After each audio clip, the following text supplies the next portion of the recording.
So this is actually one of the plants I picked up. I was drawn by the color. It's got these beautiful red blossoms, and I know it looks like something that the pollinators will like, and I know it's a type of fuchsia, but can you explain the value of this plant in your garden?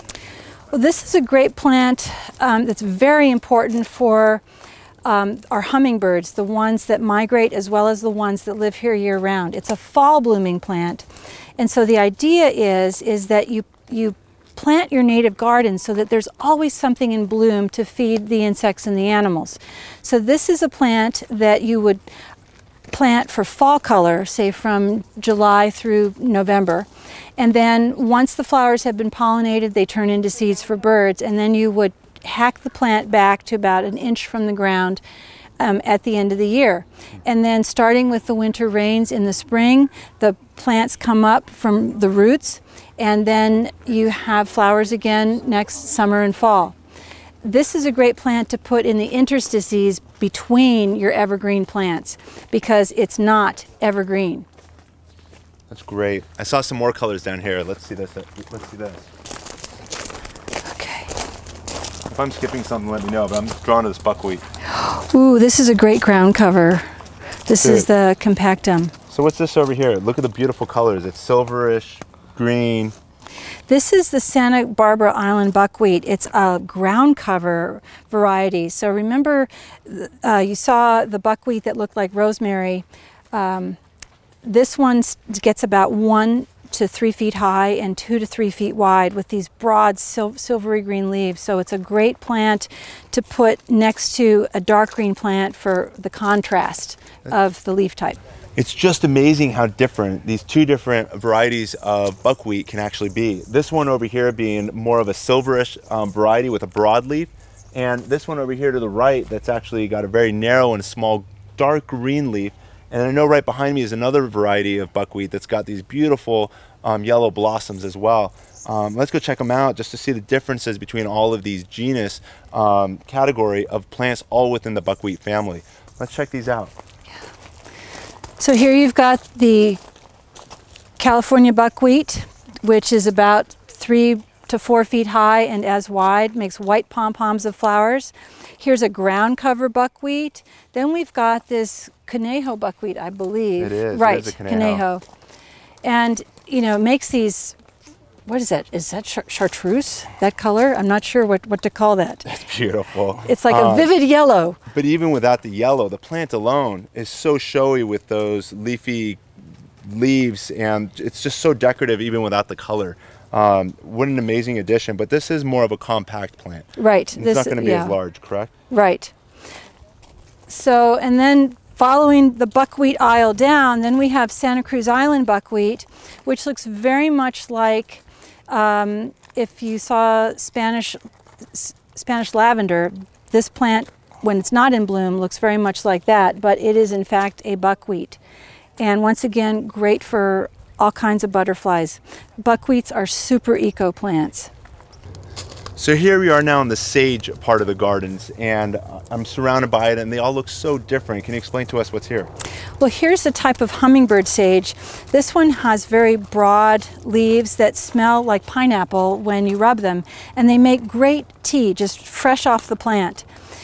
This makes very tall spikes of pink blooms. I can already smell it, and my nose is about 2 to 3 feet away. But that's amazing. It's so fragrant. It's phenomenal. What a great addition. Then right next door, we've got one of our black sage types of ground covers. And this has yet again a different scent. This is good in fast draining soil.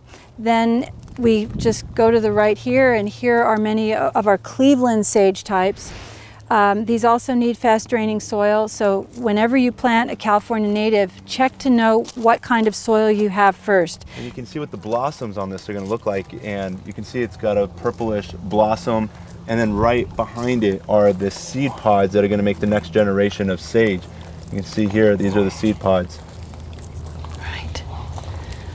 Over by the fence, that's white sage. It had just had its flower spikes pruned off because we're getting ready for next winter's growth. That white sage plant will make giant wands of white flowers that get up to 8 to 9 feet tall. And then the spikes of flowers feed all different types of pollinators. And then when they're pollinated, seeds for birds. So wonderfully aromatic plant, great for cooking, great for tea. So here are the baby sages in our nursery. And then we have purple sage.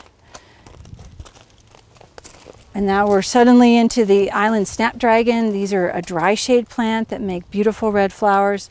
I mean, I wish we could go through the entire nursery, but we've got ground covers, trees, shrubs, vines, desert plants, riparian plants. There's 6,000 of them, so there's a lot to do, and this is only a small piece of it. I'm going to try to show you one last thing, maybe if it's not too busy.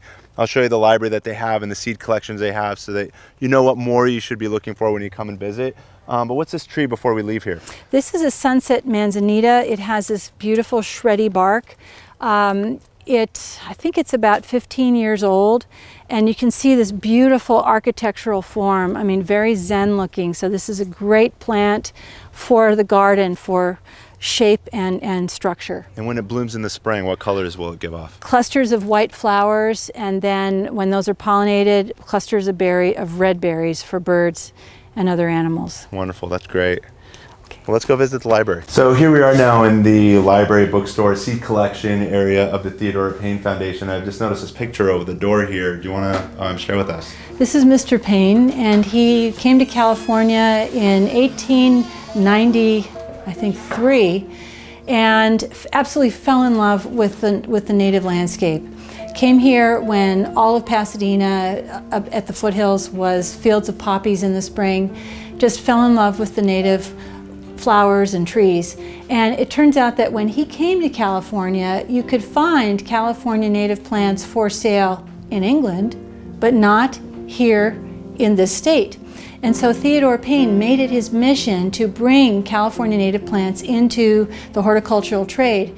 And in his lifetime, he saw native habitats just being wiped out. And so he was always out there in the field, being able to take cuttings and get seeds of the plants of sycamores and island snapdragons and manzanitas and all these other kind of plants that are now in the horticultural trade nowadays because of the work that he did over about 70 years when he lived here in California. So we have a lot to be thankful to him. And I'd just like to, one last thing, show you these seed drawers over here. These are the drawers for wildflower seeds and the California native shrubs and trees.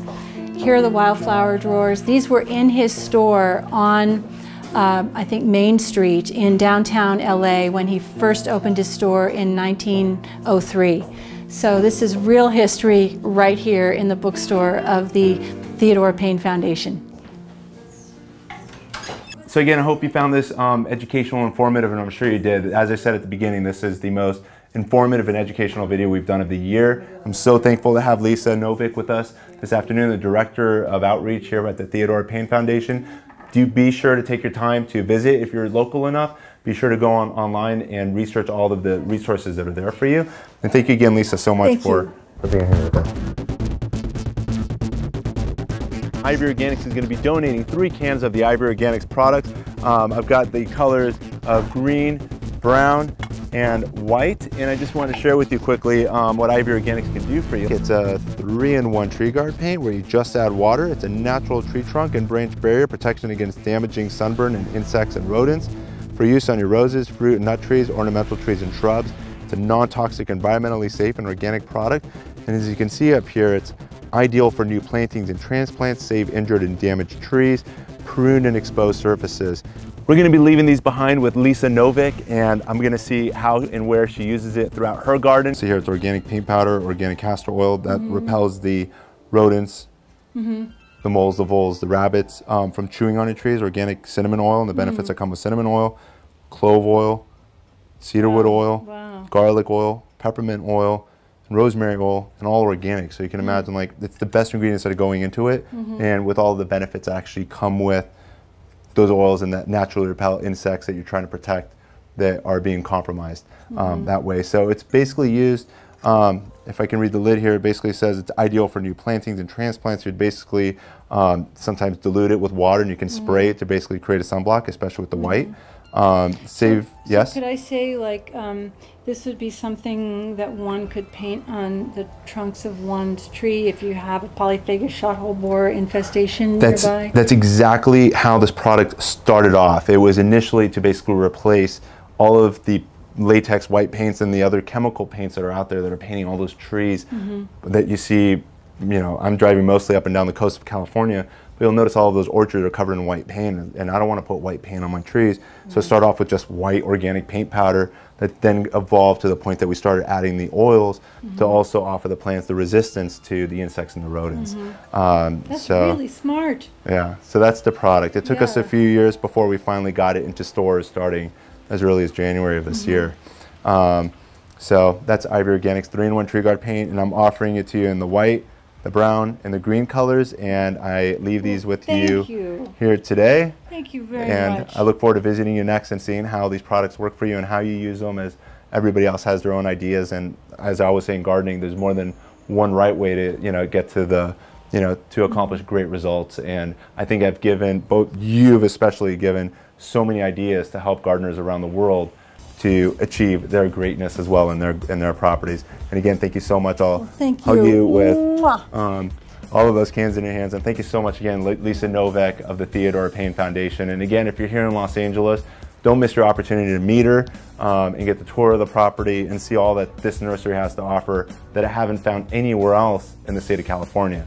So if you have any ideas and other places that could further educate our community, please let us know.